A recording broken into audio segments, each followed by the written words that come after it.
Bonjour, bonjour, chers abonnés de la page Maillot le Service. Un réel plaisir d'être ici avec vous. Monsieur Alain Junior Youlou, je me présente. Courtier immobilier, assistant issu de justice et communicant. Réel plaisir parce que vous m'apportez du soutien. Vos appels de partout, la Belgique, la France, le Canada, les États-Unis. En tout cas, quand vous m'appelez, vous me fortifiez et moi, ça me permet aussi de continuer à travailler. Alors, la logique est laquelle avec Maillot le Service? La vision que j'ai ici, sincèrement parlant, je ne vise pas la majorité parce que croyez-moi, certaines choses ne sont pas données à n'importe qui. Être visionnaire n'est pas donné à n'importe qui. Donc sur les 100%, je vise toujours les 1%. Vous comprenez? Parce que les gens, vous leur parler, vous leur expliquer, ils ne comprennent pas. Mais il y a toujours une infime partie. C'est les visionnaires. C'est toujours eux qui m'appellent à chaque fois, qui me parlent, qui m'encouragent. Eux, au moins, ils comprennent réellement la vision de ce qui doit se faire ici à court, moyen et long terme. Alors, la thématique d'aujourd'hui est laquelle? C'est la valorisation immobilière et la nécessité d'investir déjà dans les villages. Je veux définir valorisation immobilière. La valorisation immobilière n'est autre que la valeur chiffrée qu'on peut accorder à un bien immobilier. Il y a eu un moment dans ce pays là où il y a eu le bain financier, c'est-à-dire que les gens gagnaient beaucoup d'argent.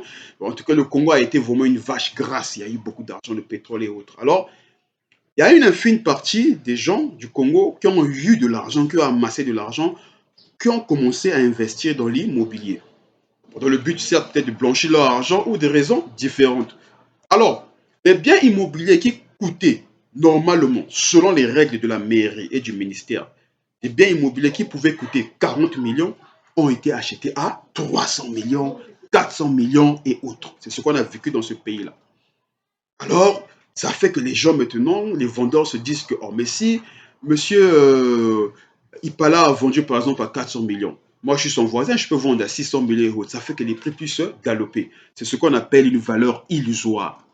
Rappelez-vous à New York, lorsque les traders, à la bourse, hein, lorsque les traders ont commencé à spéculer sur les dollars, ça fait qu'à un moment, il y a eu le crash boursier, toutes les valeurs ont baissé. C'est ce qui va arriver ici au Congo. Donc, il y a des biens immobiliers qu'on est en train d'acheter, on est en train d'acheter à des fausses valeurs telles que 400 millions, 300 millions. Viendra le moment où, lorsqu'on va réellement valoriser ces biens-là, la valeur va chuter carrément à 100 millions, 90 millions, 60 millions. Ça veut dire que les successions qui vont hériter seront au courant que les parents ont eu à investir, par exemple, 500 millions pour l'achat et la construction, mais eux, ils vont devoir revendre, par exemple, à 100 millions. Déjà, vous voyez déjà 400 millions de pertes. C'est la logique. C'est la circonstance qui a créé cette valeur illusoire. Ça veut dire que viendra le moment où investir dans des zones telles que Bakongo, Makelek et les autres, pour l'instant, c'est bien. Parce que lorsque vous mettez vos logements, vous gagnez de l'argent. Mais à long terme, ça sera plus intéressant parce qu'il y aura plus d'influence à l'intérieur du pays. C'est-à-dire que dans les zones périphériques de Brazzaville, les gens ne vont plus supporter de se confiner ici à Brazzaville, de suffoquer ici à Brazzaville. En matière de bureaux, moins de bureaux seront loués parce qu'il y aura le Wi-Fi qui sera partout. Les gens vont travailler depuis la maison. En matière de logement aussi, il y aura la route partout, tout ça. Les gens vont préférer pour eux aller vivre à Mutampa, conduire par exemple pendant 1 heure pour arriver à Brazzaville et travailler et repartir. Ça, j'ai vu ça en Afrique du Sud, c'est comme ça. Tu vois un monsieur par exemple qui vit à 3, qui vit par exemple à 15 kilomètres. Il prend son véhicule, il gare le véhicule à la station, il prend son métro, il part à Cape Town au travail, il rentre, il prend le véhicule et il rentre. Ça va aussi arriver ici. Donc, il y aura un contraire qui va se passer. Ici à Brazzaville, la valeur immobilière va baisser, mais à l'intérieur du pays, dans les villages, la valeur immobilière va augmenter parce qu'il y aura beaucoup d'affluence là-bas. Vous comprenez? Il y aura l'énergie, les panneaux solaires, tant de choses. Et il y aura aussi la fibre optique et autres.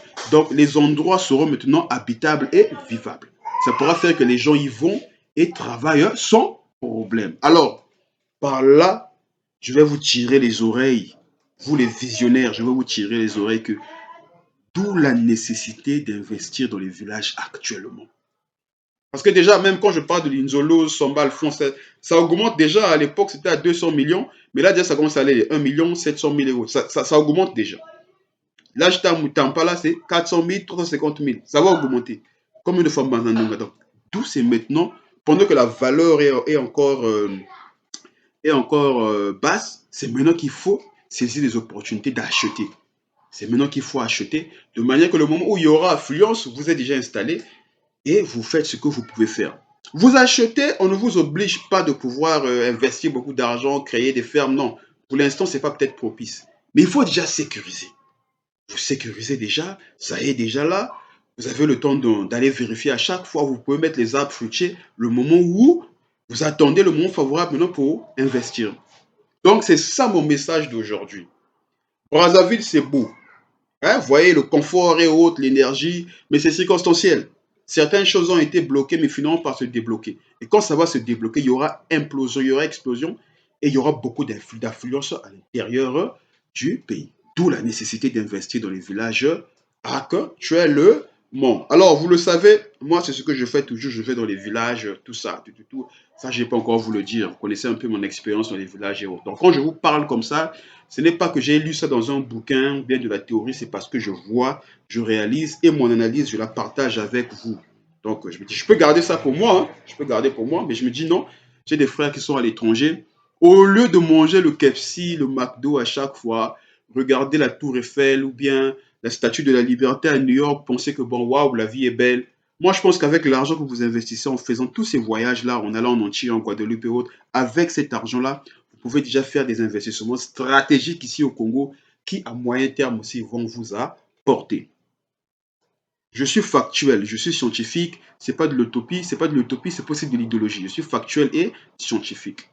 Donc, j'espère que vous allez suivre mon conseil. Alors, nous ambitionnons aussi de créer un cabinet de consulting de manière que tout ce que je vous raconte ici, là, je puisse aussi vous aider aussi à pouvoir avoir des documents scientifiques et autres, vous élaborer des projets d'investissement, de manière qu'on quitte un peu la partie verbale vers la partie exécution, la partie purement scientifique. Donc, avec votre aide que vous m'accordez maintenant là, je pense que à moyen terme, dans les délais les plus raisonnables, nous allons lancer notre cabinet et de là maintenant, on pourra gérer vos projets d'une manière la plus professionnelle. Mon nom est M. Alain Junior Yulou. Ça a été un réel plaisir de vous parler parce que, croyez-moi, le privilège que vous m'accordez, l'importance que vous m'accordez, ce n'est pas donné à n'importe qui. En tout cas, je vous remercie infiniment, vous, membres de la diaspora, et ne baissez pas les bras, continuez à travailler. C'est pas facile, c'est pas facile, je sais, c'est pas facile.